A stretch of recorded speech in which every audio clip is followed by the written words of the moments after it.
claims you've shared about smartwatches emitting toxic radiation and having bands filled with forever chemicals are a mix of common health myths and a recently published study that is often misrepresented online.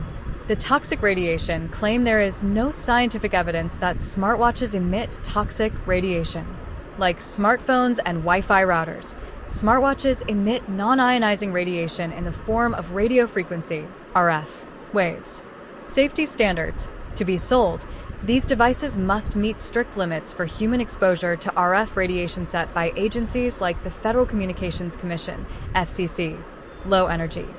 Unlike ionizing radiation, like X-rays, non-ionizing radiation does not have enough energy to damage DNA or cells directly. Heart and sleep. While some early studies have looked into whether RF exposure might subtly influence sleep architecture or heart rate variability, the current scientific consensus is that the levels emitted by smartwatches are too low to cause harm. The Notre Dame Forever Chemicals study. This part of the claim is based on a real study from the University of Notre Dame, but it's important to be specific about what it found. Fluoroelastomers, not all silicone. The study focused on fluoroelastomer bands, often used for sport bands by brands like Apple and Fitbit. There's a hidden chemical inside your Apple Watch band that is causing people to get rashes all over the world. I've been seeing people online in the last couple of weeks showing photos of their skin after wearing these bands, and it doesn't look good. So I decided to dig into the materials and find out what is actually causing this. I found out that Apple uses a material called fluoroelastomer in the sport band. Fluoroelastomer is manufactured using PFAS, the chemical family known as forever chemicals. The specific compound unit is polyfluoroalkyl acid, and it's not just a skin irritant. It is linked to breast cancer, thyroid cancer, and has been identified as a neurotoxic chemical in research. This is one of the primary reasons it has been banned in the European Union. Studies show that it actually absorbs into the skin and bloodstream faster than the older, longer chain PFAS that have already been banned in other places. The rash is not a surface reaction, it is your skin being damaged at a cellular level by a chemical that is absorbing directly through it and into your body. The good news is an easy fix. Replace your band with organic cotton and leather. You can find them online. If you found this helpful, make sure to follow because I post daily on what everyday products are actually doing to your body. The claims you've shared about smartwatches emitting toxic radiation and having bands filled with forever chemicals are a mix of common health myths and a recently published study that is often misrepresented online. The toxic radiation claim there is no scientific evidence that smartwatches emit toxic radiation. Like smartphones and Wi-Fi routers, smartwatches emit non-ionizing radiation in the form of radio frequency, RF, waves. Safety standards. To be sold, these devices must meet strict limits for human exposure to RF radiation set by agencies like the Federal Communications Commission, FCC, low energy. Unlike ionizing radiation, like X-rays, non-ionizing radiation does not have enough energy to damage DNA or cells directly. Heart and sleep. While some early studies have looked into whether RF exposure might subtly influence sleep architecture or heart rate variability, the current scientific consensus is that the levels emitted by smartwatches are too low to cause harm.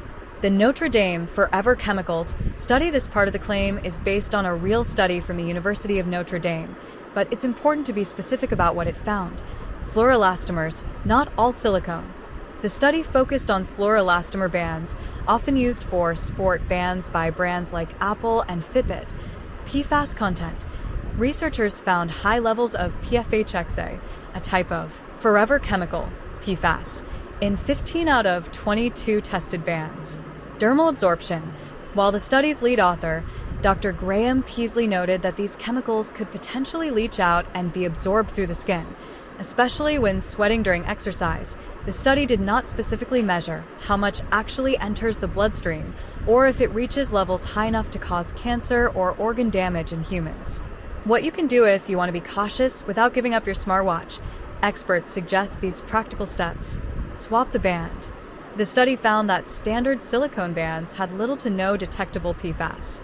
Switching to a stainless steel watch band, leather, or natural textile band also eliminates this specific concern. Stop wearing smartwatches. Here's why. This device is emitting low-level toxic radiation right into your skin, right into your body, 24/7 while you eat, sleep, and even hug your kids. And studies now show that prolonged exposure to EMF like this can affect your sleep and even disrupt your heart rhythm, which is hilarious because people use this to track their heart health. And if that wasn't bad enough, a Notre Dame study found that most of the silicone-like bands that are on these smartwatches have PFAS chemicals in them. So when that watch band is on your skin, those chemicals can absorb right into your bloodstream, potentially affecting your liver, kidneys, and even increasing your risk for the big C. I personally will never wear a smartwatch, but if you do not wear it as often and swap out that toxic band for a stainless steel one like this. Take breaks. Don't wear the watch 24/7. Taking it off during sleep or long periods of inactivity can reduce any cumulative exposure. Disable connectivity. Turning off Bluetooth or Wi-Fi when you don't need them further lowers the already minimal RF emissions. The chemical and its presence